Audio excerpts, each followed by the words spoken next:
Hi, this is Tom Vander Ark from Getting Smart. We're joined today by Michael Horn from the Christensen Institute. Hey, Michael. Hey, Tom.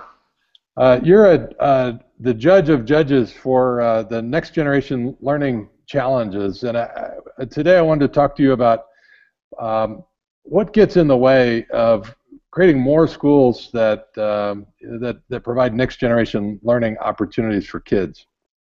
Yeah, I think the biggest thing that gets in the way is a lot of legacy policies that are very focused on the inputs, right? The resources and processes that schools, quote unquote, have to follow, rather than giving autonomy to school leaders, teachers to figure out the right ways to best serve students and get learning outcomes. So I think policies that shift away from seat time and things of that nature and move much more toward looking at competency-based learning and learning outcomes for every individual child and growth would be the biggest force to unlocking these next-gen models more at scale. Is it really the policies or just the sort of mindsets that we all share around the traditions, or is it some combination of those? I think it's some combination, and they reinforce each other, right? I think having increasing numbers of proof points like we do right now start to open up the minds of policymakers and educators about what's possible, starts to move a little bit of policy change, which hopefully then unleashes the next round of more proof points and more people moving in this direction, and it starts to steamroll itself that way in a virtuous circle. But definitely traditions, culture, old processes. Rick Hess has done a great job, right, of writing about how people do things because they think it's a regulatory barrier, but actually there's nothing that says that they can't actually do something pretty innovative and change the way things are done. It's just our time-worn traditions in many cases. Lyle Kurtman is an expert in leadership, and he tries to tell superintendents, you need to get an A in leadership, and it's okay to get a C in compliance. I think that's about right, and we really do have a compliance-based mindset across our education system that's policy, but it's a lot of history in there too. So, Michael, let's underscore a couple of those policies that would help promote more next-gen learning. With big shifts in policy, what would really help?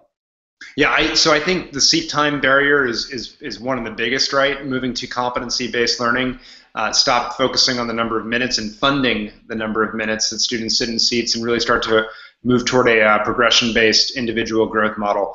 A second, I think, is next-gen assessments. Sometimes it's lost in the conversation, but Common Core standards are absolutely critical, I think, to unleashing this at scale. But the part that I think is often neglected is how we need a much better assessment system that can be on demand for individual learners. You and I have written, Tom, about how we think a very cool sampling mechanism that would be your quote-unquote summative assessment, just to make sure people were staying on track, would really unleash a lot of innovation in that space. And so I think that's something that would be really important to unleashing this. And then the third thing I think is funding models that allow dollars to follow students down to the educational experience that's right for them, right fit for them, and really free up the teachers or leaders that are serving them in those instances to do what they think is right. But you know, even in some cases, funding for success in those new models could be a critical lever to unleashing this. So this sort of you described an unbundled world in two respects. One is sort of unbundled assessments, right? That we have discrete assessments that meet individual needs rather than these enormous week-long tests at the end of the year. That we have smaller gates that guide student matriculation and maybe a different set of observations that help teachers develop. But it sounds like that's a very different system than we have today. Yeah, I think that's right. And in many ways, I think in a competency-based learning world, we don't realize how powerful this assessment system could be and how much less burdensome it can be. I think a lot of times we think assessments either have to be for judging progress and accountability, right, or they're high stakes, right? And we sort of have these weird false dichotomies when really every assessment you take should both be for learning as well as high stakes, in the sense that I figure out what you know and don't know, which helps inform what you do next, and if you understand it, you move on, so it's high stakes. It can be much more student-centered, but actually much more rigorous and transparent. There's a bit of a dialogue, Tom, going on right now in the ether around I think the constructivist camp and some of the core knowledge folks. And I think they're just creating a lot of false juxtapositions in the world that a lot of this cuts through and is very rigorous to meet the core knowledge folks' needs, but much more student-centered in terms of pacing for each individual learner, given their unique backgrounds and experiences. I think both of us appreciate the additional focus on writing that the new tests have, but the fact that they're these enormous week-long end-of-year tests which primarily measure the percentage of students that are at grade level, that all sort of reinforces this agrarian calendar and sort of lockstep mentality that we have, right? I think that's exactly right, and it doesn't actually give us a good picture of accountability either, right? Because if you have students that come into the quote-unquote 5th grade at a 2nd grade reading level, and you give them a test and we just see that they don't make the bar. We don't know how far behind they in fact are, how much growth they've made over the year. Conversely, you got kids who are able to do 8th, 9th, 10th grade math. You're giving them a 5th grade test. You're not capturing that either. And so actually we're missing a lot, I think. The other thing on the writing part, you made the point.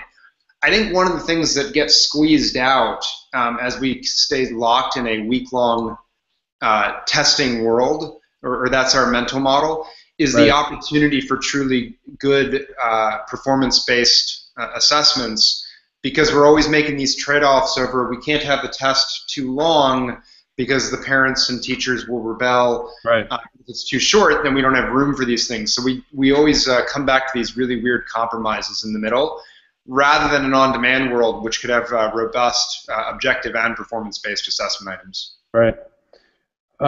So we talked about unbundling assessment.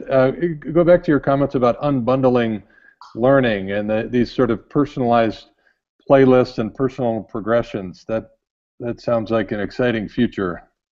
I would think so. I think the reality, is that we know every student brings in different levels of background knowledge already. Every student has different working memory capacities, and yet we act as though they should all be in the exact same place in the exact same day and totally miss these nuances. And so it's not that we don't want to have knowledge-rich, deep content and curriculum for each child. We do, but having this playlist to be able to break it up and modularize to meet the different needs and the different background experiences, leveraging those really of each student, just seems foolish in today's world where we've unbundled so much and given so much customization to so many. It wasn't possible 30 years ago when people tried it, and so the results weren't great. But now, a playlist world that gives that sort of customization, it seems like we'd be a big missed opportunity to forget about.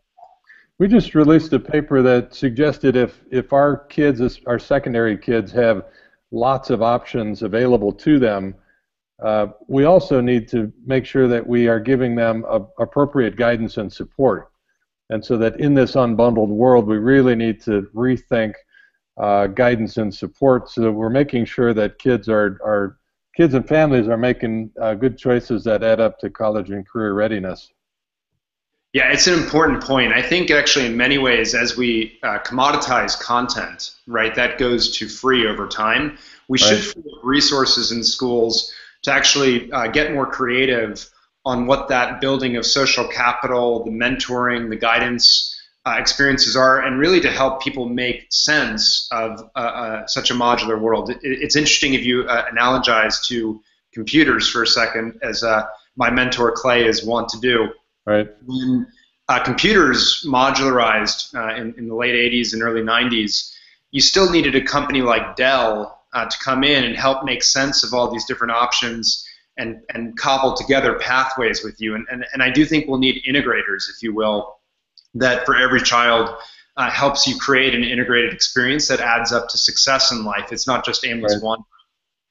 And that integrator is probably really based on a sustained adult relationship, So it's a powerful relationship combined with powerful tools that I think will help kids grow. Michael, closing thoughts just on the sort of advocacy activities that would help put this policy set into place. You talked about the importance of proof points.